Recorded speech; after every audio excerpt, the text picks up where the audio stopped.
السلام عليكم ورحمة الله وبركاته. إن شاء الله ولدو أني أورمو دا جدو أني كان ديك على بينقول دا سيني سيني دوبسا نجلا جاكسا سيني جو بربادي تكي كم بربادو مالو كومنت جلتي ديكرتوني أبيجي أكواتو كنت بني جو بربادي إن شاء الله ولدو جركابا أني أورمو دا إني أورموني أي أم أورمو جدا ولدو كيا Oromoo ta'uun koo maaliif yakka ta'e maaliif sabni kan koo bara dhufaaf darbaa kan boo'ichaa ta'e mee maal balleessinee ulee fi rasaasni nurratti roofama mee maal balleessinee ulee fi rasaasni nurratti roofama Abiyoot Kaasaayii buufa lafa jalaa Oromoo fakkaatee nu iddite malaan garuu hin milkooftu abadan takkumaa garuu hin milkooftu abadan takkumaa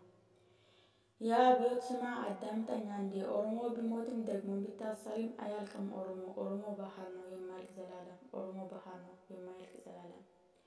Oromoo fixxeetu Itoophiyaa jaaruuf kottee dhaabdee kaatee qeerroo Oromoodhaa kaan hidhatti guurtee kaan rasaasaan dhooftee garuu hin milkooftu yoo maaliyyuu goote garuu hin milkooftu yoo maaliyyuu goote arga callaa namaa kan keessi fokkataa dur nama si seenee harka siif rukunnee saree ta'uu kan kee ammuma si barre saree ta'uu kan kee ammuma si barre anuu humnan qabu maal gochuu danda'a yeroo mara yaaddoo boo'ichaan guutamnee har'a nuuf dabartiif kunoo har'a geenye har'a nuuf dabartiif kunoo har'a geenye saba koo Oromoo hin gaddin abshiraa nuufis rabbi jira dhiphina boodaanis bal'inatu jira dhiphina boodaanis bal'inatu jira yaa rabbi yaa Allah yaa mootii alamaa Jawaar Muhammadii fayyootaa fi qeerroo isaa nafxanyoonni hiisifte nu jala ati birmadhuu fi yaa mootii alamaa ati birmadhuu fi yaa mootii alamaa yaa rabbi yaa Allah kan Nabii Isaa alayhi salaatu wassalaam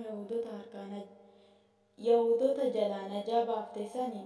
hayyoota keenyas mootii nama nyaataa kana harkaa baasii nuti sitti iyyannaa erkoo biraan qabnu keenya erkoonsuma erkoo biraan qabnu keenya erkoonsuma